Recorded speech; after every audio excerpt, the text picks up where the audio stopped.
Sr. Professor Dr. João Sousa Andrade, sua família, amigos, caras e caros colegas, estudantes e funcionários, minhas senhoras e meus senhores. É com muito gosto que vos saúdo e transmito os cumprimentos do magnífico reitor, que por compromissos inadiáveis e anteriormente assumidos, não pode estar hoje presente connosco nesta celebração.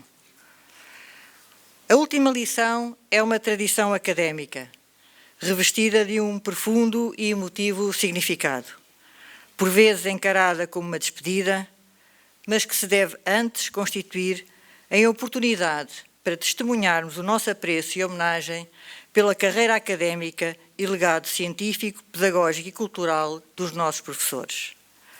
Na verdade, a jubilação corresponde ao concluir de um ciclo que não se escolhe, que se atinge por limite de idade, mas que, no caso dos professores universitários, deixa abertos caminhos futuros, pela escola que fizeram, pelos estudantes que acompanharam e orientaram, pela obra publicada. É assim, com este espírito festivo, que hoje aqui nos encontramos, para homenagear o nosso colega, professor e amigo João Sousa Andrade, professor catedrático da Universidade de Coimbra, figura incontornável da FEUC, reconhecida pelo gosto pela prática pedagógica e novas tecnologias, também pela disponibilidade para com colegas e estudantes, cujas qualidades serão elogiadas por um dos seus discípulos, António Portugal. Cumpre-me dizer apenas obrigada, João. Nesta ocasião em que se inicia uma nova etapa, quero, em nome do magnífico reitor e da Faculdade de Economia, agradecer a tua inestimável contribuição na construção da faculdade que hoje somos e desejar-te uma vida longa e feliz junto da família e amigos, mas sempre próximo da tua FEUC. Muito obrigado.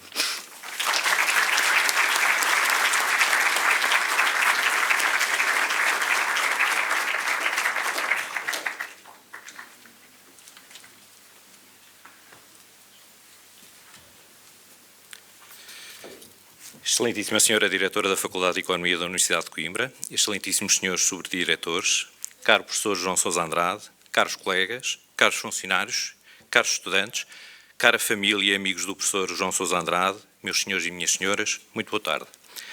Coube-me a mim a honrosa missão de, em poucos minutos, fazer uma apresentação do percurso académico do Professor João Sousa Andrade por ocasião desta sua última lição. Falar de João Sousa Andrade é, antes de mais, falar do professor de Economia, dotado de uma extraordinária sapiência e de um gosto imenso pelo ensino e pela sua escola, como carinhosamente sempre preferiu tratar a FEUC. É falar igualmente do investigador, estudioso, meticuloso, permanentemente atento aos pormenores e à utilização de novos instrumentos de pesquisa para a realização de trabalho empírico, mas também do colega generoso e do humor requintado, que mesmo quando em convivência com um portista, reconhece que o seu Sporting não jogou o suficiente para ganhar o jogo. E, finalmente, do amigo, que nos bons e maus momentos sempre soube estar presente. Em poucas palavras, embora muito sentidas, diria que o percurso académico do professor João Sousa Andrade é a todos os níveis um percurso brilhante. E não o digo porque sou seu amigo, digo porque quaisquer adjetivos que possa encontrar para o descrever pecarão certamente por defeito, tão notável é a sua carreira académica. Nascido a 4 de janeiro de 1950 em Lisboa, aí fez o ensino primário, frequentando em seguida a Escola Comercial e Industrial de Peniche, onde completou o ensino secundário, vindo mais tarde, em 1969, a tirar o curso de contabilista no Instituto Comercial de Lisboa, antes ainda de se licenciar em Economia em 1975 no Instituto Superior de Economia e Gestão da Universidade Técnica de Lisboa, com a classificação de 16 valores, integrando o grupo restrito de alunos de excelência desse mesmo curso. Pelo meio, ficou uma breve experiência profissional na ENI, Eletricidade Naval e Industrial, e no Instituto Comercial de Lisboa, respectivamente nos anos de 1969-70 e 1974-75, ano em que inicia a sua carreira docente na Faculdade de Economia da Universidade de Coimbra. Conheci o professor João Sousa Andrade em 1988, quando, enquanto caloiro desta faculdade e no velhinho pavilhão C, assisti a uma das suas muitas aulas de introdução à economia, ficando desde logo na minha memória uma afirmação que muito nos ajuda a perceber o seu percurso académico. Para uma turma de mais de 150 estudantes e por detrás de um microfone ruidoso, ouvi dizer-lhe: sou um monetarista, um apaixonado pelo estudo da moeda. Foi exatamente esta paixão pelo estudo da moeda que o fez rumar a Poitiers, França, para, sob a orientação do professor André Chéneau, obter em 1986 o grau de Doctorat d'État em Sciences Économiques com a classificação de Très bien avec les compliments du jury, após defender a tese La monnaie, le marché et l'État.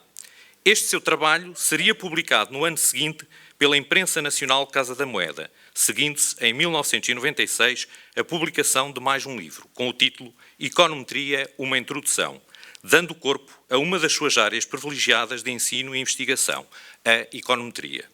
Mas é o livro Introdução à Economia, publicado em 1998 pela Minerva, Coimbra, e reeditado várias vezes, que atravessa várias gerações de estudantes e cuja reimpressão o professor João Sousa Andrade viria a suspender voluntariamente por entender que os estudantes deviam estudar por um livro em língua inglesa.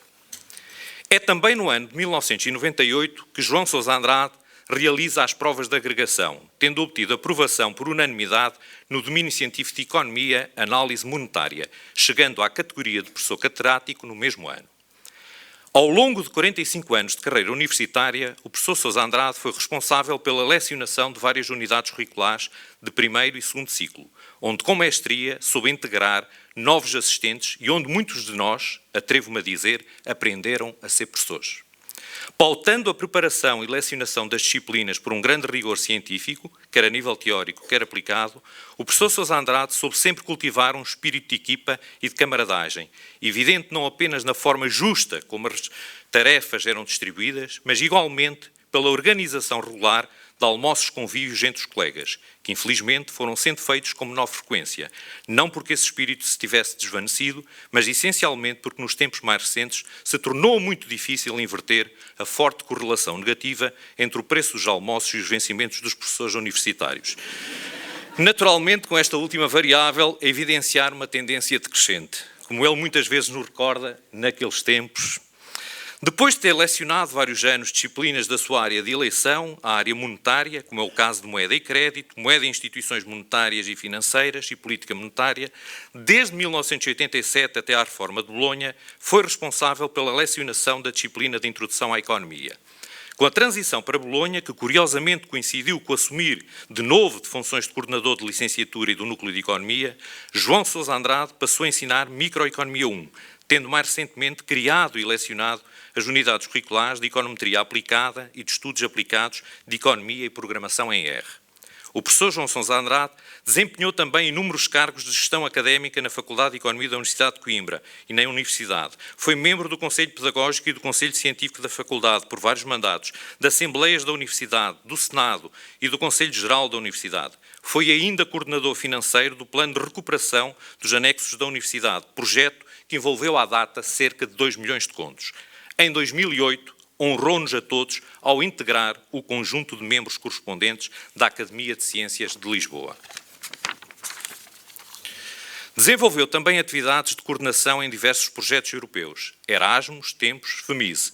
Só em programas intensivos no âmbito do designado Grupo de Coimbra, de que fazem parte 12 universidades europeias, coordenou com Adelaide Duarte 9 dos seus programas. Contribuiu, assim, de modo decisivo para o desenvolvimento da formação e do ensino da economia também a nível internacional, nomeadamente na Universidade do Baikal, de Belgrado, de Novi Sad, de Niš e, mais recentemente, na Universidade de Tomsk. Tem igualmente uma vasta experiência de participação em conselhos de avaliação de bolsas e de centros de investigação da Fundação para a Ciência e a Tecnologia. Colaborou com a Fundação das Universidades Portuguesas nos processos de avaliação de cursos, integrando e presidindo diversas comissões de avaliação da A3ES. Autor de mais de 20 relatórios de ténor, foi membro de mais de 70 júris de mestrado e doutoramento, tendo orientado mais de 40 teses de mestrado e 3 de doutoramento. Participou também em 20 júris de agregação e em cerca de uma centena de júris de professor associado e catedrático, não apenas em universidades portuguesas, mas também estrangeiras. Foi ainda professor visitante nas universidades de Poitiers, Nice, Belgrado e na Universidade Agostinho Neto. Revisor e membro do Comitê Científico e de redação de diversas revistas académicas nacionais e internacionais, ISI e Scopus, João Sousa Andrade publicou cerca de 40 artigos em revistas de circulação internacional com arbitragem científica: International Review of Applied Economics, Research on Economic Inequality, Economie Appliquée, Review d'Economie Politique, Journal of Economic Service, Applied Economic Translation Studies Review, entre outras revistas. É ainda co-editor de 3 livros, autor ou co-autor de mais de 50 capítulos de livros, tendo participado em vários projetos de investigação e consultoria, em mais de uma centena de conferências e seminários a nível nacional e internacional, para não falar da sua regular participação em artigos de opinião em jornais de informação nacionais e regionais, bem como da sua colaboração com a Rádio da Universidade de Coimbra e Rádio Paris.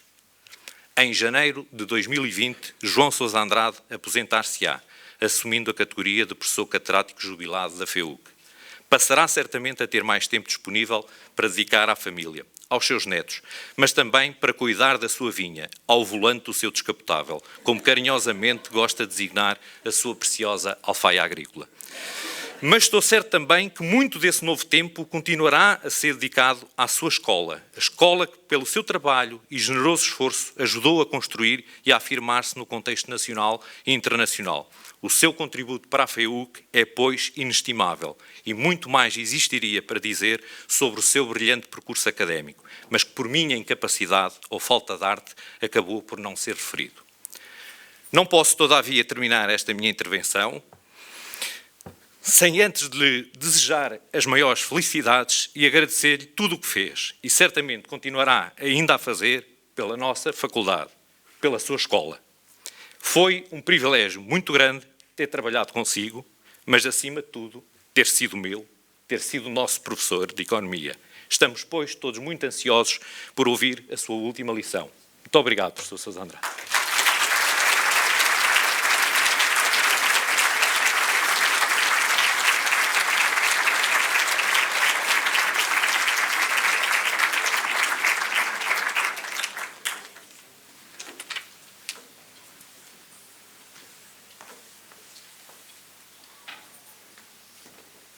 Boa tarde a todos. Boa tarde.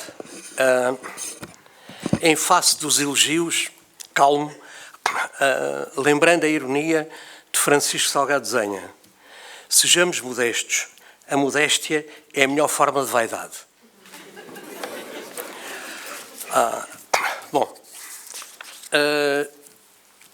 Falarei do meu percurso aqui na faculdade e das coisas que desde sempre me interessaram. Ana Karina deu uma entrevista ao Público em que acabou por dizer esta frase muito bonita. Não é? Os mais velhos talvez se lembrem dela como artista, os outros talvez não, mas se procurarem, se googlarem, chegam a Ana Karina. Chegada à faculdade em 1975 e trabalhando num grupo de economistas vindos do ISEG, acreditem que a adaptação não foi fácil. Mas o estudo de uma disciplina em permanente evolução, tal como a corrente de um rio, é das coisas mais impressionantes para os espíritos que se querem livres. Imagine-se, foi esta mesma imagem que Mahler transmitiu a Brahms acerca das tendências da música do seu tempo e que eu julgo que se aplica muito bem à economia. A viagem de Lisboa para Coimbra tem valido bem a pena. Havia uma licenciatura em Economia a estruturar e contribuir para a sua dignificação. Depressa me vi a colaborar com Álvaro Ramos Pereira nas disciplinas de moeda, o qual à época era consultor do Banco de Portugal. Foi o início de um caminho de grande prazer intelectual que me levou à política monetária e financeira, na licenciatura e política monetária mais tarde no mestrado. A vontade de aplicar a teoria para explicar a realidade da forma mais simples possível, no respeito por aqueles princípios, fez-me entrar no mundo profícuo dos departamentos de estudos dos bancos de reserva federal dos Estados Unidos e do Banco de Inglaterra, para além de outros. Hoje, alguns desses departamentos já não existem, como do Lloyds, do Westminster, do Royal Bank of Scotland. Dos anos da política monetária e financeira na licenciatura em Economia, ganha corpo a ideia de que, se não soubermos explicar a realidade e fazer predições de uma forma simples, sujeitas a refutação, então a análise económica de nada serve. Felizmente, esta ideia pode ser cimentada quando trabalhei sob a direção de André Chénon. É com orgulho que recordo a reforma de Bolonha. Foi um enorme desafio que foi concluído, conduzindo ao primeiro e segundo ciclos vigorosos e afirmativos de economia, quando o futuro desta era visto de forma muito sombria por alguns colegas. Do ISEC trazia o gosto pelo estudo de questões monetárias e o prazer da contestação de ideias autoritárias em análise económica. Por isso, a adaptação àquele tipo de análise monetária foi agradável e proveitosa para mim. A evolução dos meus conhecimentos confunde-se com a minha vida na FEUC. Falarei dos aspectos monetários e não de assuntos com os quais me envolvi nos últimos anos, com colegas que me deram um crescido prazer de trabalhar a economia. Não vou agradecer de forma individualizada aos meus colegas, trabalhei com muitos e penso continuar a trabalhar com alguns deles, se eles assim o desejarem. Mas esta promoção na cadeia nobiliárquica, passa jubilado, liberta-me tempo para a investigação, para a agricultura e para a música. Falemos de análise. Naquele tempo, o verbo era o modelo macroeconómico de base, o velhinho ISLM, preso por fios de seda, que a repetição à Pereira de Moura da visão literária, geométrica e algébrica fazia esquecer a fragilidade de tal construção. A passagem ao estudo da economia monetária alargou os meus horizontes. Não posso esquecer a influência do livro de John Kenneth Galbraith, ele, que não é um historiador, A Moeda de Onde Vem para Onde Vai.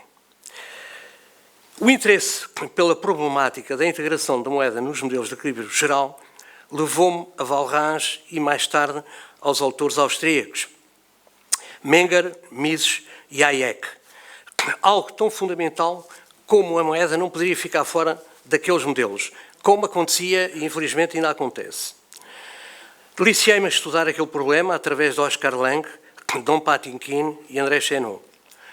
Eram com olhos que vinham desta literatura que eu olhava para a macro dominante. Patinkin procura conciliar clássicos e keynesianos. Simplesmente, a sua obra era apenas acessível a iniciados, pelo que não teve o sucesso merecido em termos de divulgação.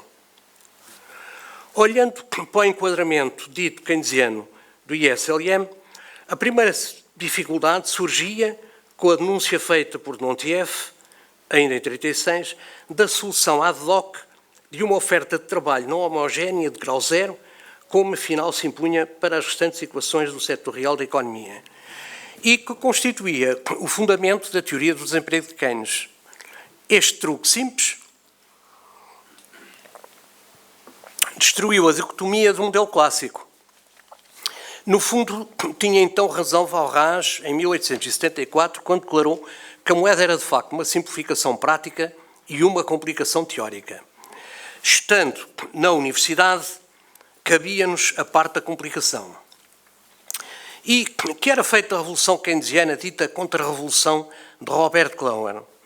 A moeda compra bens, os bens compram moeda, mas os bens não compram bens. Esta observação que pode ser encontrada na circulação simples de mercadorias, CMC, constava já do Capital de Karl Marx, mas não estava, onde estava ela no modelo oficial? Nos anos 60 já há muito estava esquecida uma alternativa ao modelo ISLM de Hicks-Hansen, o modelo de Modigliani, com a inclusão do mercado financeiro em vez de uma equação de equilíbrio monetário.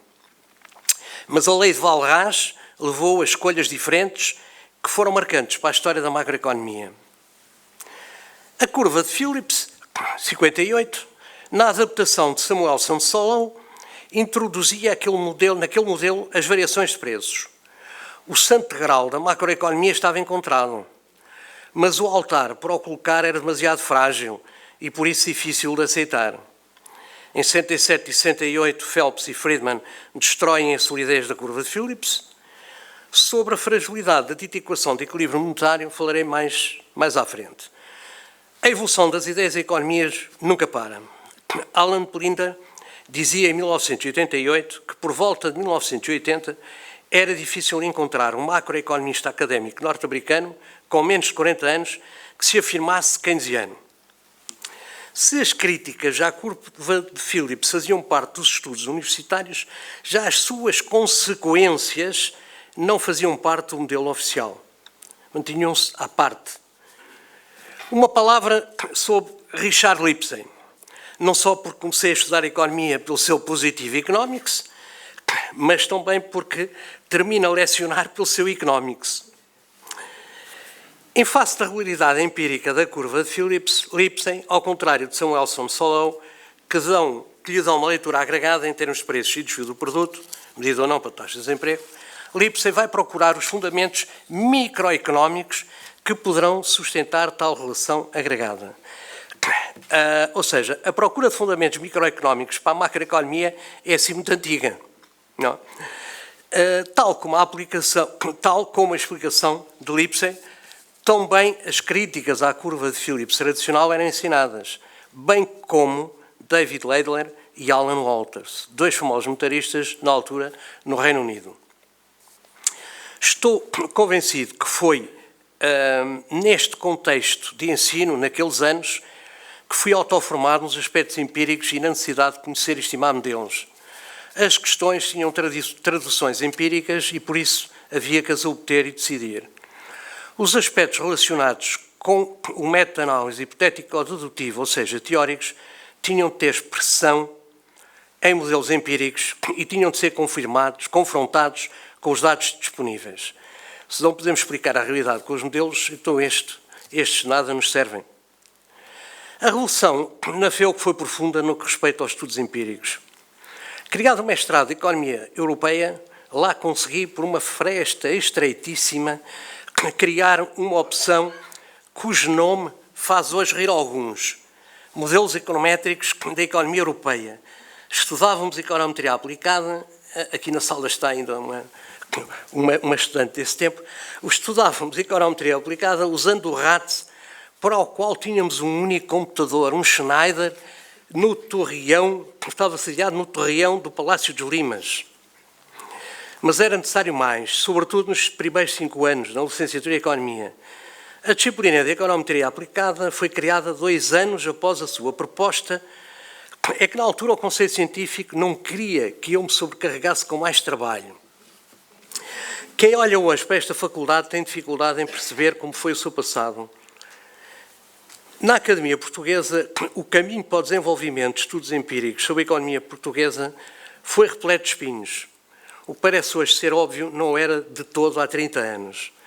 Acredito também que o ensino no primeiro ciclo de disciplinas de computação deu um salto com o ensino do R e que virá a conhecer forte progresso num futuro próximo, porque o Data Science está à nossa espera.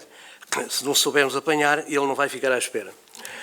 A FEUC foi a primeira faculdade com oferta formativa em Economia e nas outras licenciaturas e doutoramento, onde o R começou a ser ensinado de forma curricular e não extracurricular com propina específica.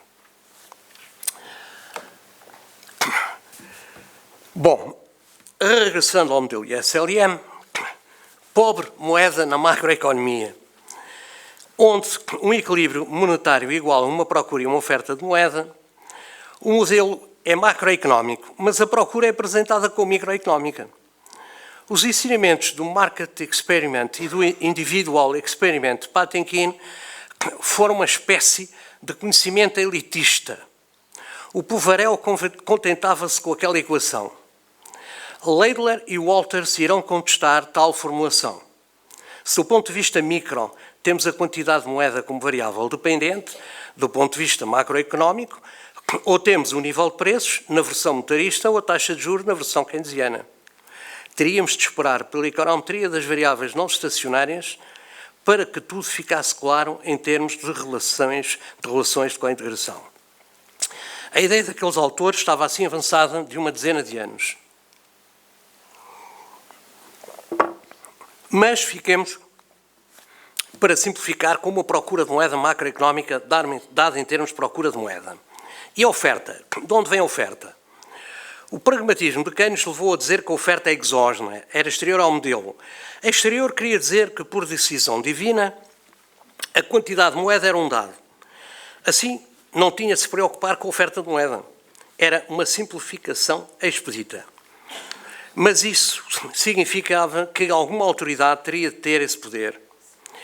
Não há autoritarismo mais pernicioso que a heterodoxia consubstanciada em mandamentos. Um dos mandamentos afirma que Keynes disse que a oferta era exógena, mas o que ele, Keynes, queria verdadeiramente dizer é que ela é endógena. De um lado, os hereges que afirmavam a exogeneidade da oferta em face da procura, e de outro, os crentes da procura que se transmuta em oferta. Chegados aqui, surge um problema irresolúvel. O unilinguismo francês dos motaristas franceses remeteu-os a um gueto. E, no entanto, havia muito a dizer sobre a oferta de moeda. Proponho um exercício relativamente atual, do qual ainda há pouco tempo isso continua de vez em quando a falar, nos tempos recentes, com a crise financeira, com o qual podemos verificar as limitações que resultam da não consideração da oferta de moeda. Falo do conceito liquidity trap, ressuscitado por Krugman em 98, a propósito do Japão, e que havia sido batizado por Robertson em 40, popularizado por Hicks e Janssen. Conceito muito conveniente ao orçamentalismo keynesiano americano, Modigliani, justificando que a política de estabilização eficaz era a política orçamental, a fiscal policy. A procura de moeda, a parte designada pelo motivo de especulação, tem a seguinte representação. Abaixo de um valor limite da taxa de juro, os indivíduos reterão toda a moeda que venha a ser emitida. O argumento é estranho, porque numa economia de crédito toda a moeda emitida para o ser tem de ser possuída. Mas a repetição leva à aceitação sem incómodos, e daqui resulta o famoso gráfico IS-LM. E assim temos a justificação do orçamentalismo na política e a maravilhosa curva da procura horizontal que levou à confusão entre procura e oferta de moeda e à negação da política monetária. Calma, porque não é bem negação. Os horizontalistas, tipo Basil Moore, apenas negam essa eficácia no que se refere aos efeitos negativos. No fundo, uma versão demasiado idosa do Comitê Radcliffe, 59. Aquelas curvas traduzem a chamada fase de não eficácia da política monetária através do Zero Lower Bound Rate of Interest. Do ponto de vista monetarista, este limite é interessante, como chamou a atenção Anna Schwartz, já que uma redução de 0,05% da taxa de juros central para 0,0025%, tudo muito próximo do zero, significa, grosso modo, duplicar o preço dos ativos financeiros que o Banco Central compra aos bancos. Ou seja, trata-se da mesma alteração que passar de 6 para 3 ou de 8 para 4. O ramo deitado das figuras 1 e 2 não faz sentido. Aquele ramo diz-nos que os agentes reterão uma infinidade de moeda se a taxa de juro atingir valores abaixo de um dado valor considerado mínimo.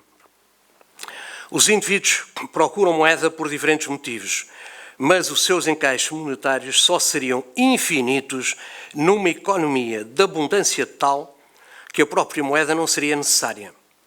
A procura só é infinita numa economia sem moeda, o que é um contrassenso. Aquele ramo tem de ser limitado, tem fronteira à esquerda, tem fronteira à direita. Na fronteira à direita, o rendimento dos indivíduos, imaginando que nada consomem. Retornando a Keynes e à sua defesa de antecipações regressivas para a taxa de juro, em conjunto com a hipótese de uma distribuição normal dessas taxas, a procura de moeda por especulação terá o seguinte comportamento. E, portanto, nada tendo a ver com aquele outro anterior. Tal significa que a via da procura de moeda para explicar o fenómeno da liquidity trap não é adequada. Os fundamentais da procura de moeda não justificam. Examine-se agora a oferta de moeda e a correspondente base monetária e verificaremos que o multiplicador de base caiu abruptamente no período pós-crise do subprime. Repito, a oferta de moeda não reagiu ao crescimento fenomenal da base. No ponto seguinte, veremos uma explicação ad hoc para tal fenómeno. A introdução da oferta de moeda visa completar conceptualmente um modelo macroeconómico, como também insistiremos. Onde está a oferta de moeda nos modelos macroeconómicos oficiais? A negação clubista do monetarismo levou à ausência da oferta de moeda. Para poder representar a oferta de moeda, devemos ter presentes as suas particularidades. A solução de X, de que se trata de um ativo como qualquer outro, apenas se distinguindo do que classificou como grau de liquidez, só contribuiu para o menosprezo conceptual de que acabou por ser alvo a moeda. Nas sociedades de iniciativa privada, ela representa a forma geral dos direitos de propriedade privada e a responsabilidade última da sua emissão compete ao Estado. A forma mais extrema deste reconhecimento está na proposta dos 100% de reservas bancárias em notas do Banco Central. É espantoso o grupo de liberais que, em 1933, assinaram o documento da reforma monetária, que chegou ao Congresso, que incluía as reservas a 100%. Garfield Cox, Aaron Director, Paul Douglas, Albert Hart, Frank Knight, Lloyd Mintz, Henry Schultz, Henry Simons, logo seguidos da sua divulgação por Irving Fisher. Mais tarde, em 59, junta-se Milton Friedman e já em resultado da crise do subprime, os neo-austríacos Murray Rothbard e Jesus Soto. E há 2 anos foi apresentada na Assembleia Legislativa da Islândia como forma de combater e de não permitir a repetição da especulação que eles haviam conhecido. Só que aconteceu-lhe o mesmo que na equivalente norte-americana, Assembleia, nos anos 30. Foi debatida e, de seguida, foi ignorada.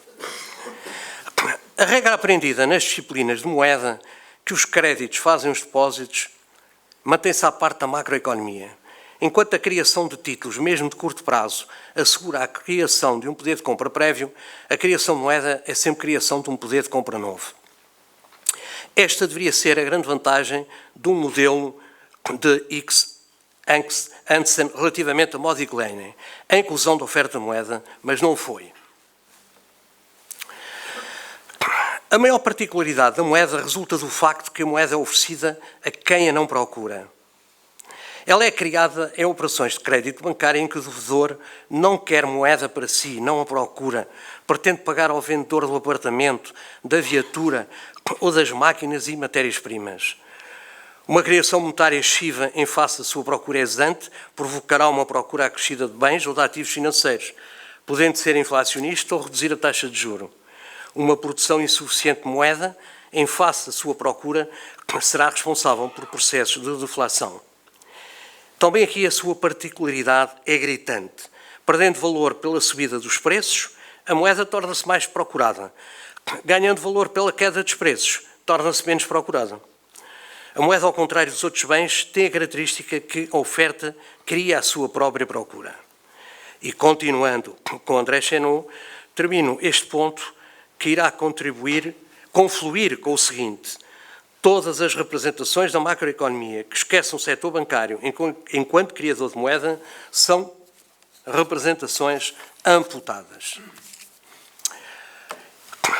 Sobre o futuro da moeda na macroeconomia ou o futuro da representação macroeconómica. O maior problema da nova macroeconomia é combinar a elegância e simplicidade com a complexidade que a experiência dita. Apesar de o seu fundador, Keynes, nunca ter sido nem simples nem óbvio. Um modelo macroeconómico tem de explicar como e porquê surgiu a última crise. Um modelo deve também ser integrado. Um modelo que termina dizendo que haverá acrescentos, não desenvolvimentos, mas acrescentos com preços e taxas de juros, será um mau modelo. As suas predições devem ser refutadas pelos factos e não serem adaptadas a estes. Produto, desemprego e inflação são os outputs do modelo macroeconómico. Como explicar o sucesso da política de estabilização da inflação em valores baixos e não conseguir prever e evitar a crise? Ou será que a macroeconomia pode imunizar-se no sentido popperiano e responder que foram as instituições que falharam. Quanto à curva IS, investimento-poupança, como continuar a insistir que a procura determina o produto? O fantasma do paradoxo da poupança, poupem, reduzam a despesa que o produto crescerá, tem de ser abandonado. Keynes lembrou-nos a experiência de Silvio Gesell e do carimbar as notas, para obrigar as pessoas a usarem as notas, imposto sobre a poupança monetária correspondendo a 5% ao ano. Não devemos esquecer o papel dos estados de pessimismo e de otimismo, mas sobretudo a presença certa da incerteza. Não é demais também insistir que o desconhecimento ou a não leitura do capítulo 8 da Teoria Geral, a propensão ao consumo, os fatores objetivos, são muito limitadores para quem ensina e para quem estuda macroeconomia. Quanto à curva LM, continuamos a assistir a discórdia e confusão. Nos casos, a oferta de moeda é confundida com a sua procura. Confusão entre o comportamento individual e o comportamento do mercado, a economia. Noutros, a oferta baseava-se num proposto tom do agrado de alguns monetaristas, Brunner, Meltzer, a presença de um multiplicador monetário constante. Para desfalsar o mal-estar, a oferta de moeda não era explicada. Ficava para mais tarde e, normalmente, por uma disciplina à parte com a qual não se integrava. Devemos substituir a LM por uma equação que traduz a regra da política monetária por parte do Banco Central? Se sim, que regra? Não é com certeza a dita regra de Taylor. No conjunto, é essencial ultrapassar uma aparente lei de Walras. Modigliani apresentou-se um modelo com o que hoje chamaríamos o mercado financeiro. Isto porque um dos mercados podia ser eliminado. Se dissermos que a taxa de juros desse mercado, portanto, o preço aí determinado, é diferente da taxa de juros fixada pelo Banco Central, então a lei de Walras não exclui este mercado, que foi preterido ao falso mercado monetário e que sustentava a velha LM. Chegados aqui, temos afinal duas taxas de juro de que Blinder já falava em plena crise do subprime num debate da American Economic Association como fundamental à atualização da macroeconomia e que foi realçado por Andy Carlin. O modelo macroeconómico deve abandonar a visão que o produto de subemprego atingirá o pleno emprego por uma via natural. O mecanismo pressuposto não tem correspondência com a realidade. Ele é inexistente, é baseado num comportamento desadequado à oferta de moeda e numa evolução incorreta da taxa de juros de crédito bancário. A hipótese sugerida por alguns autores é do retorno à curva de Phillips com outro papel a ser desempenhado pelas antecipações da inflação num contexto de inflação estável e, por isso, não crescente como no passado, ou ser a raiz unitária do passado, como chamou a atenção Robert Gordon. Na proposta de alguns autores, Olivier Blanchard, 2016, acabamos por ter um novo modelo IS-LM-CP de curva de Phillips, onde o setor bancário e a oferta de moeda deverão estar presentes. Só que a tentativa de Andy Carlin com David Soskice, em 14, considerada revolucionária, reparem, por autores como Charles Goddard, Philippe Pagion, Marc Gertker e Olivier Blanchard, todos estes, é uma equipe pesada, não produziu o efeito que se esperava. A proposta não é simples, não é elegante, não é atraente. Mas a resposta aparecerá. A solução das fricções financeiras que chegou aos modelos de equilíbrio geral estocásticos e dinâmicos é uma solução ad hoc, seja ela por via do acelerador financeiro de Bernanke ou pelo canal do balanço dos bancos, baseando-se na assimetria de informação por parte do setor bancário e em restrições de capital, no lado da oferta de fundos, bancos, ou no lado da procura, empresas e famílias. Trata-se, de final, de introduzir imperfeições financeiras que levam à interrupção ou viscosidade no mecanismo de transmissão da política monetária.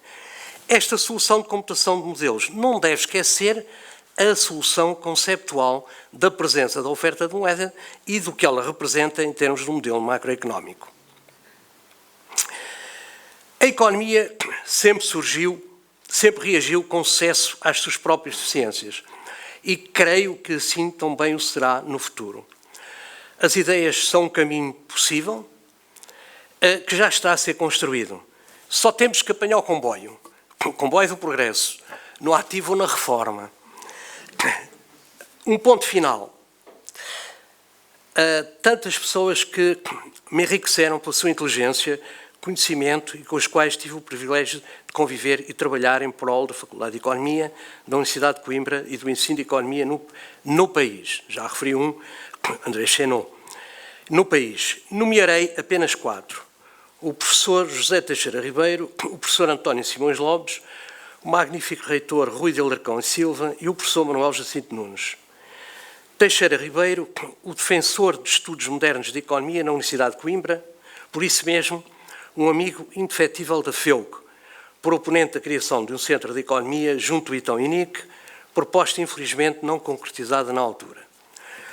Orgulho-me, afinal, tantos anos depois, ter dado o pontapé de saída na criação do GEMF, não sei se é dizer, é GEMF, que no seu tempo deu frutos. Simões Lopes, figura fundamental na construção da oferta formativa da FEUC, figura incontornável na defesa intransigente dos centros de economia da FEUC e entusiasta da criação da revista Notas Económicas. Beneficiei também da sua elevada inteligência e humanidade já nos tempos das primeiras avaliações de cursos de licenciatura. O magnífico reitor Rui Alarcão, um príncipe da academia, reitor que lançou as raízes da Universidade de Coimbra do futuro. E, finalmente, Jacinto Nunes, economista com uma cultura invejável, que disse em 1968, o economista sem cultura não é o economista. Homem de conhecimento universalista e de notável experiência de governação de instituições. Sai do ativo com consciência tranquila e satisfeito, mas perco o que há de mais entusiasmante na vida de um professor, os seus estudantes, embora eles continuem a ocupar o espaço devido nas minhas memórias. Sai também com confiança no futuro de economia na FEUC e da FEUC como um todo. E chego ao fim, lembrando que nestes 45 anos a FEUC foi também a minha casa. O meu profundo agradecimento a todos os que acompanhei nestes anos, aos trabalhadores não docentes e a todos os colegas, e, mesmo para finalizar, um agradecimento especial a quem mais contribuiu para este ato. O Portugal, a Marta, o Pedro, a Rita, mas também a Gabriela, a Ana Golão e a Alexandra. E, claro, a todos os que aqui presentes me aturaram nesta última aula. Muito obrigado.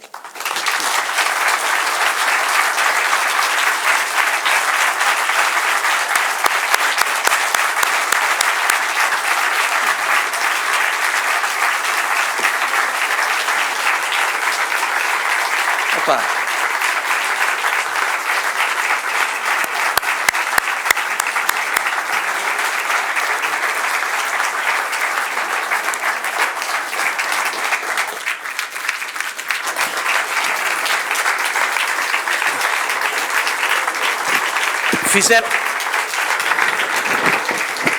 Eu tive o prazer e fiquei sensibilizado porque os estudantes do primeiro ano, num dos turnos, sabiam que eu ia embora e na última aula, quando acabou a aula, levantaram-se e bateram palmas. E eu fiquei, de facto, sensibilizado por isso.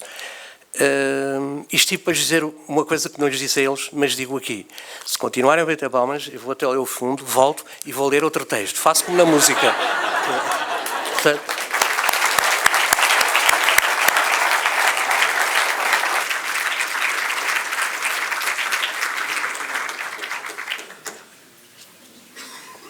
este é um embrulho com um grande aparato, mas tem a ver com a próxima atividade do nosso colega Sousa Andrade.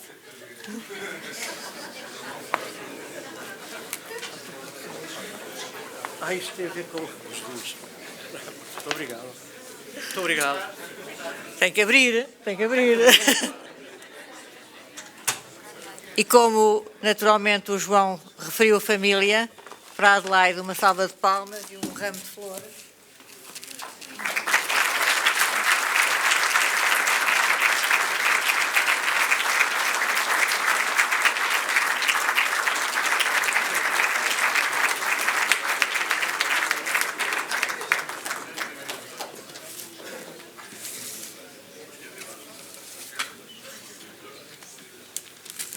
estas, mas ainda me recordo que trago a última que me ofereceram.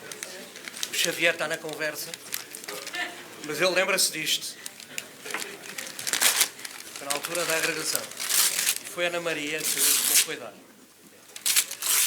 Mas ele é que escolheu, claro. O especialista em canetas. Deixar recadar onde fica aqui.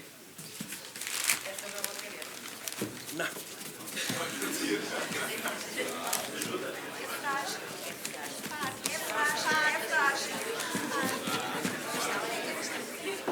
Ah, muito obrigado.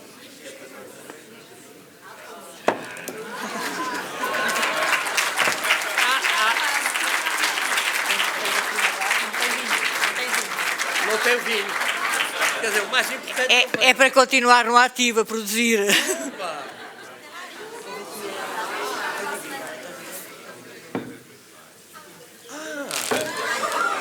Opa! Ah, está muito bonito. Muito obrigado. Muito obrigado, está muito bonito. Bom, terei depois de convidá-los a saborear. Com muito gosto.